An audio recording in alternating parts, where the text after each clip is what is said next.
Bonjour à tous et bienvenue sur la chaîne Steve Tech. Aujourd'hui, on plonge dans une histoire fascinante qui se cache derrière l'un des plus grands groupes de tous les temps, les Beatles. George Harrison n'a jamais été l'homme le plus bruyant de la pièce.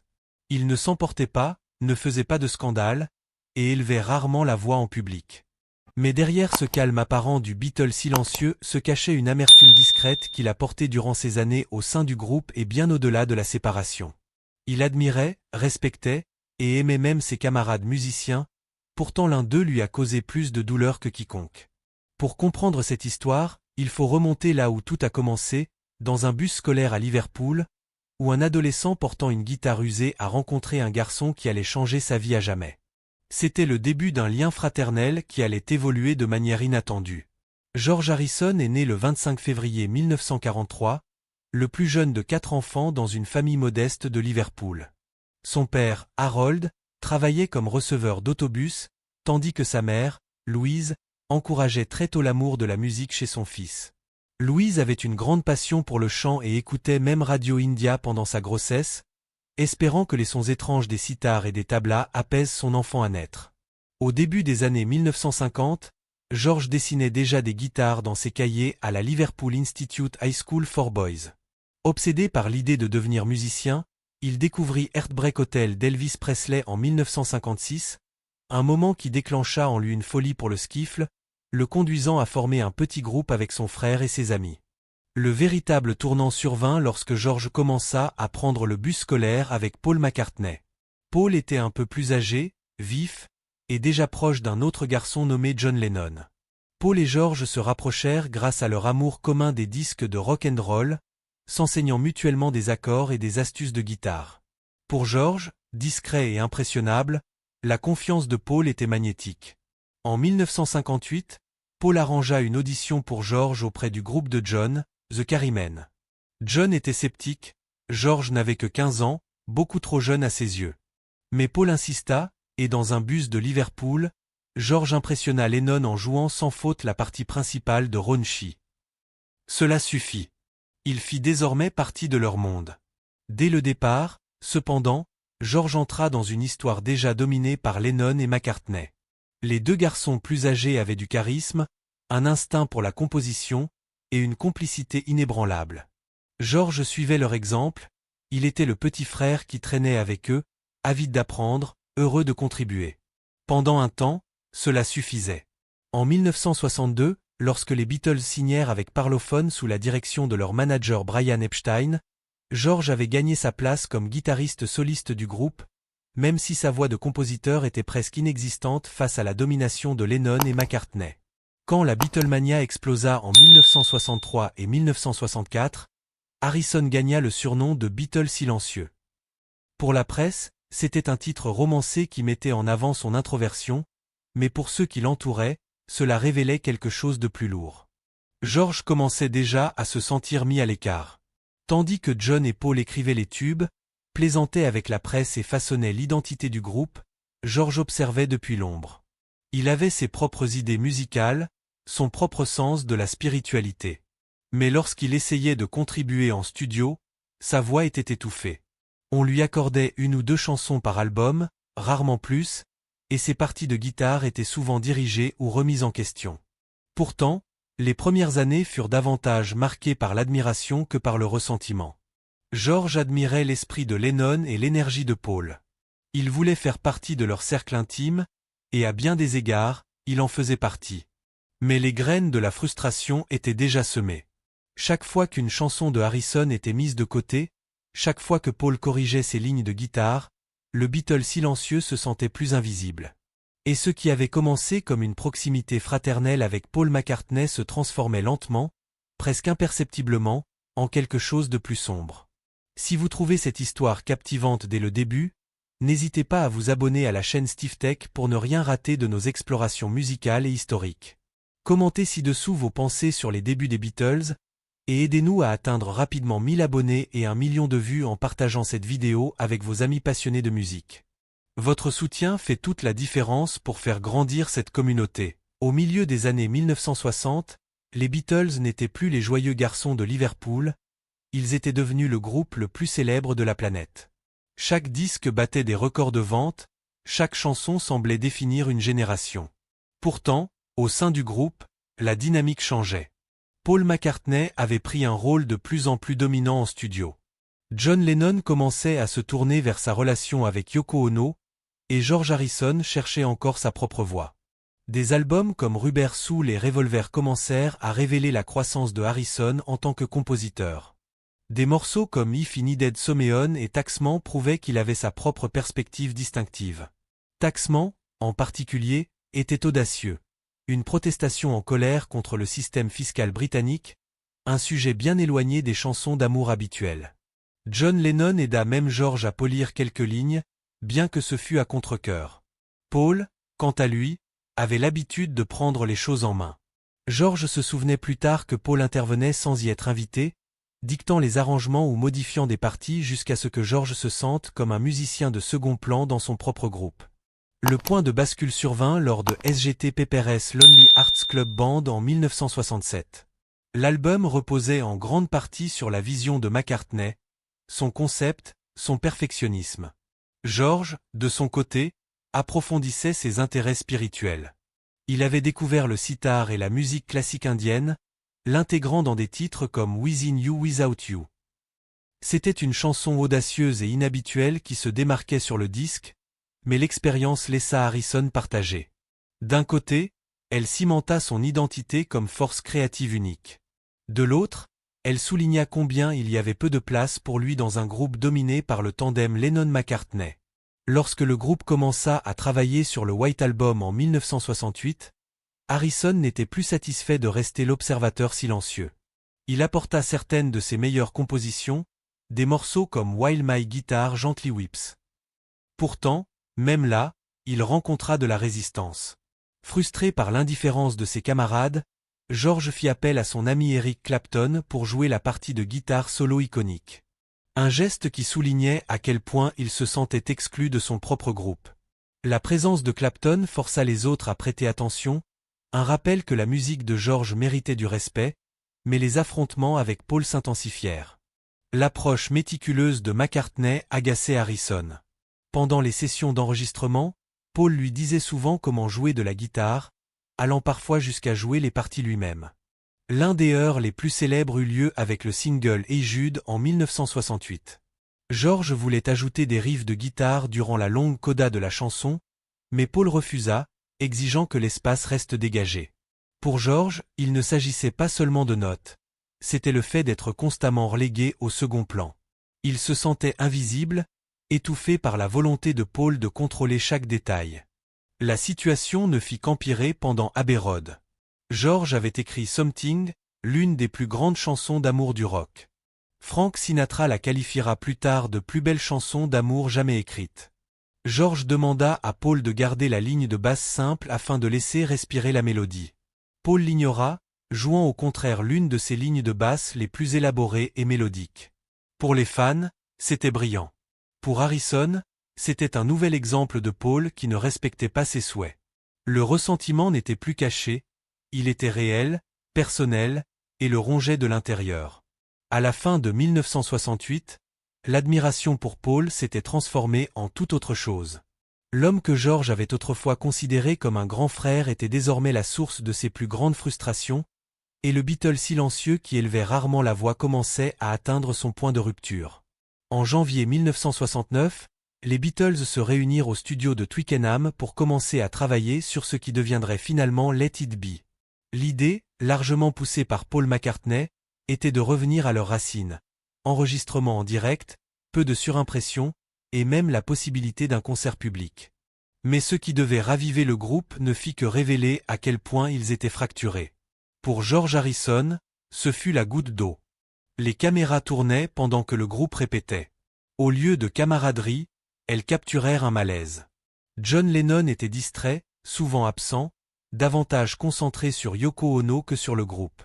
Ringo Starr restait poli mais en retrait, et Paul McCartney, toujours déterminé, toujours dans le contrôle, endossait le rôle de contremaître, poussant les sessions en avant et dictant la manière dont la musique devait sonner. George, qui avait passé des années à être mis de côté, se retrouvait encore une fois traité comme si ses contributions étaient secondaires. La tension éclata dans un échange devenu célèbre, filmé sur le vif. Paul donnait des instructions à George sur la façon de jouer la partie de guitare pour la chanson Two of Us. George, visiblement frustré, finit par craquer, mais à sa manière discrète, il répondit « Je jouerai tout ce que tu veux que je joue, ou je ne jouerai pas du tout si tu ne veux pas. Quoi que ce soit qui puisse te faire plaisir, je le ferai. » Ces mots n'étaient pas criés, ils n'étaient pas sarcastiques. Ils étaient résignés, un drapeau blanc qui révélait des années d'étouffement artistique. Pour les spectateurs extérieurs, cela pouvait sembler une simple dispute, mais pour ceux présents dans la pièce, c'était dévastateur. George n'était pas seulement irrité, il était vidé. L'ingénieur Geoff Emerick, témoin direct de ces sessions, décrivit plus tard l'atmosphère comme très désagréable. Pour George, c'était insupportable. Le 10 janvier 1969, il quitta discrètement le studio et annonça aux autres qu'il quittait le groupe. Son journal intime pour ce jour-là était glaçant de concision. « Lève, aller à Twickenham, quitter les Beatles, rentrer chez moi. » Il resta absent pendant près de 2 semaines. Le groupe le supplia de revenir, et il finit par accepter, mais seulement sous de nouvelles conditions. George refusa de participer au grand concert que Paul voulait organiser. À la place, le groupe déplaça ses sessions vers les studios Apple, plus confortables, et le projet continua tant bien que mal. Mais le mal était fait. George avait clairement montré qu'il en avait assez d'être relégué, assez de la domination de Paul, assez d'être traité comme un invité dans son propre groupe. Ironiquement, c'est durant cette même période que Harrison écrivit 2 de ses plus grandes chansons, Something et Here Comes the Sun. Libéré de l'ingérence constante de Paul, il put démontrer à quel point son écriture avait gagné en puissance. Pourtant, même ses triomphes ne purent combler le fossé grandissant entre lui et McCartney. À la fin de 1969, lorsqu'Abbey Road sortit, les contributions de George se tenaient enfin aux côtés de celles de Lennon et McCartney. Les critiques saluèrent Something comme un chef-d'œuvre. Sinatra la qualifia de plus belle chanson d'amour du siècle, et les fans adorèrent Here Comes the Sun. Mais pour Harrison, la reconnaissance arrivait trop tard. L'amertume demeurait. Les Beatles étaient au bord de l'effondrement, et le ressentiment de George envers Paul s'était transformé en quelque chose de permanent. Si cette partie vous passionne et que vous voulez en savoir plus sur ces tensions créatives, abonnez-vous maintenant à Steve Tech et commentez vos chansons préférées de George Harrison pour nous aider à booster la chaîne vers 1000 abonnés et 1 million de vues. Partagez avec vos amis pour qu'on atteigne ces objectifs ensemble. En 1970, les Beatles étaient finis. Ce que le public vit, ce fut Paul McCartney annonçant la rupture en avril. Mais pour George Harrison, la séparation couvait depuis des années. Les longues sessions, les disputes constantes et le perfectionnisme implacable de Paul l'avaient usé. Le partenariat qui avait autrefois ressemblé à une fraternité s'était transformé en une bataille d'ego, et Harrison n'avait plus l'énergie de continuer à se battre. Une fois la poussière retombée, George ne perdit pas de temps à prouver ce qu'il avait retenu si longtemps. En novembre 1970, il sortit All Things Must Pass, un triple album rempli de chansons ignorées ou mises de côté durant ces années Beatles. Pour les fans, ce fut une révélation. Des titres comme My Sweet Lord, What is Life et Isn't It a Pity montrèrent au monde que le Beatle silencieux débordait de talent depuis toujours. Mais parmi les déclarations spirituelles et les envolées mélodiques, une chanson révéla la profondeur de son amertume. Wah Wah ne parlait pas d'une pédale de guitare. C'était une métaphore du vacarme et de la frustration que Harrison ressentait au sein des Beatles. Les paroles étaient acerbes, dirigées contre l'atmosphère étouffante du studio, et pour beaucoup, contre Paul McCartney en particulier. George avoua plus tard que la chanson avait été écrite le jour où il avait quitté le groupe en janvier 1969. C'était sa façon d'exprimer le ressentiment qu'il avait gardé enfoui si longtemps. « You gave me your wah-wah, and giving me a wah-wah », chantait-il, sa voix dégoulinant de mépris. Et Harrison n'en avait pas fini. L'amertume refit surface en 1973 avec « Su You Blues », écrite pendant les batailles judiciaires qui suivirent la séparation. Paul avait intenté une action en justice en 1971 pour dissoudre le partenariat commercial des Beatles. Une décision que George et les autres considérèrent comme une trahison, même si elle était légalement nécessaire. La chanson se moquait des interminables procédures judiciaires, mais il était clair qu'une grande partie de la frustration de George était dirigée contre Paul, qui avait forcé la rupture légale.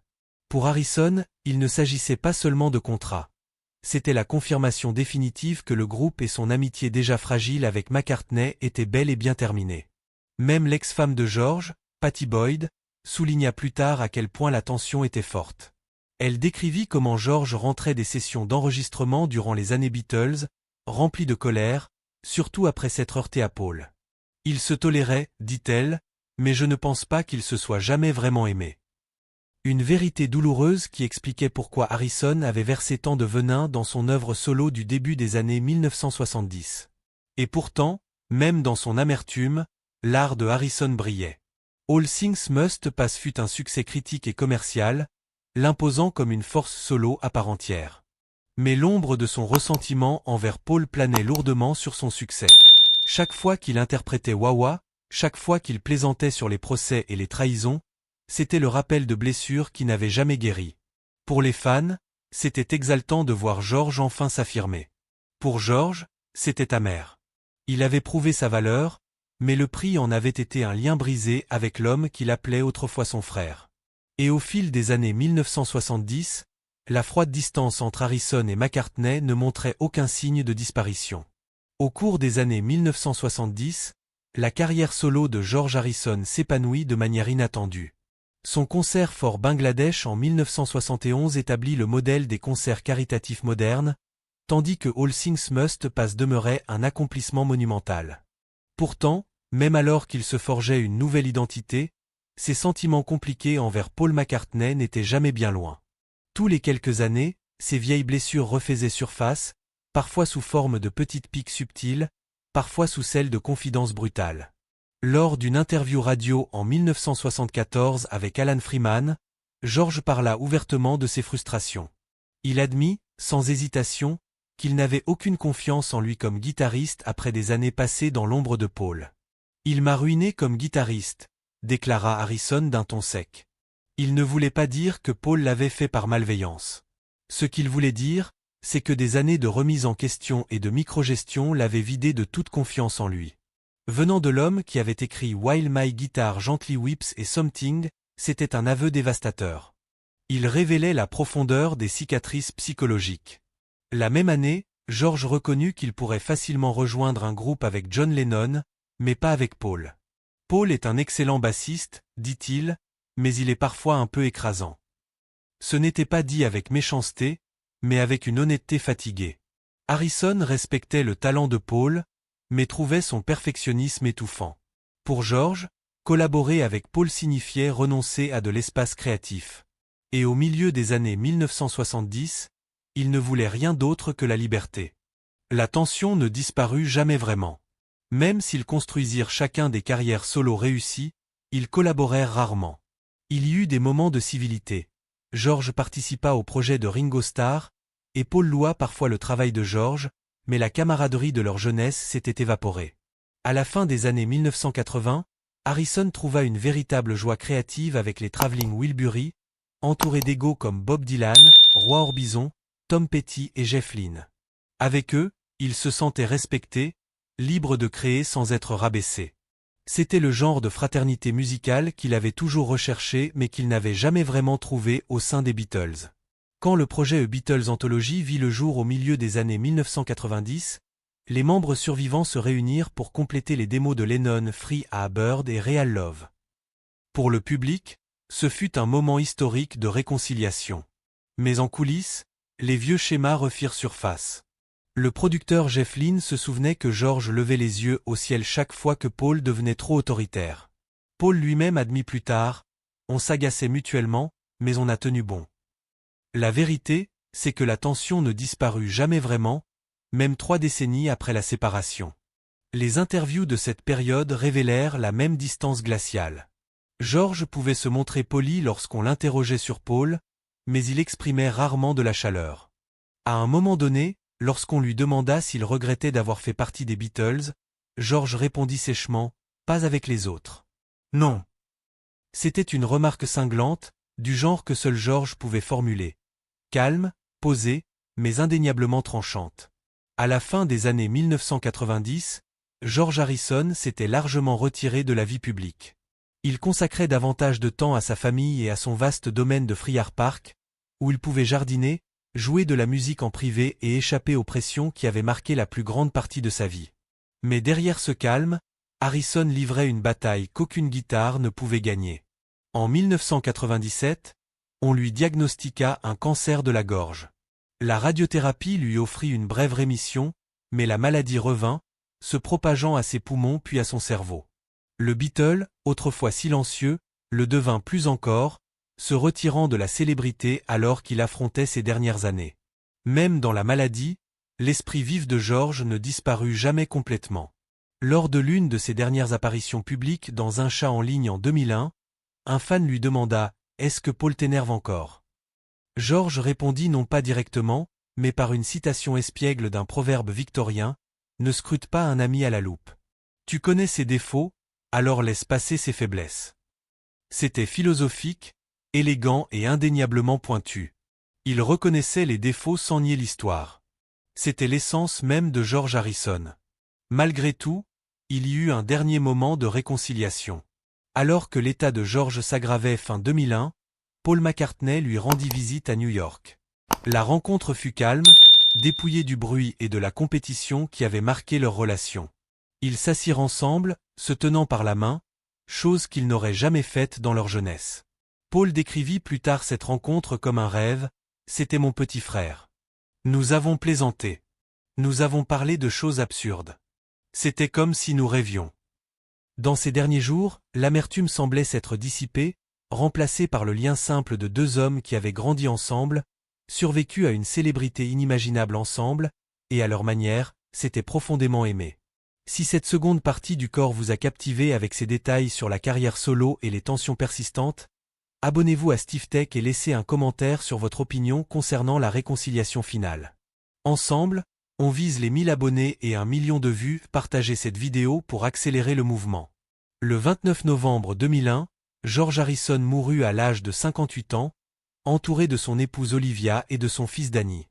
Ses derniers mots furent simples mais profonds, « Aimez-vous les uns les autres ».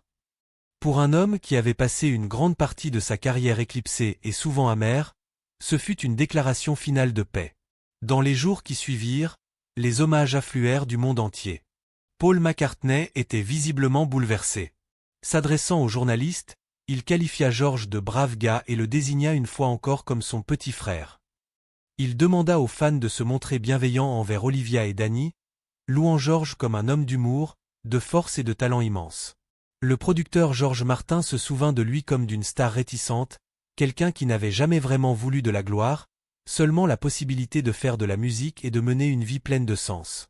Des fans se rassemblèrent à Liverpool, à New York et ailleurs, chantant ses chansons et honorant le Beatle silencieux qui avait changé le monde à sa manière. Et pourtant, derrière les hommages, une vérité demeurait. George Harrison avait porté une amertume silencieuse envers Paul McCartney durant une grande partie de sa vie. Ils avaient connu des moments de chaleur, des moments de rire, et enfin une réconciliation fragile, mais les cicatrices ne s'étaient jamais totalement refermées. Jusqu'au bout, Harrison incarna les contradictions. Doux mais mordant, spirituel mais blessé, loyal mais rancunier. Son silence parlait plus fort que les mots, et sa musique révélait des vérités qu'il disait rarement à voix haute. Pour Paul, le chagrin fut lourd. Chaque année depuis, il a marqué l'anniversaire de George par des hommages, interprétant des chansons comme Something en concert et rappelant au monde le petit frère qu'il avait autrefois éclipsé, avec qui il s'était heurté, et qu'il n'avait finalement jamais cessé d'aimer. L'histoire de George Harrison avec Paul McCartney est faite d'admiration, de frustration, d'amertume, et à la fin, d'une réconciliation silencieuse. Pensez-vous que George ait vraiment pardonné à Paul avant sa mort, ou bien les blessures étaient-elles trop profondes pour guérir? Dites-le nous dans les commentaires ci-dessous. Et si vous avez aimé cette histoire, n'oubliez pas de liker, de vous abonner à Steve Tech et d'activer les notifications pour plus d'histoires musicales inédites. Votre abonnement et vos commentaires nous aident à atteindre rapidement 1000 abonnés et 1 million de vues, merci pour votre soutien incroyable.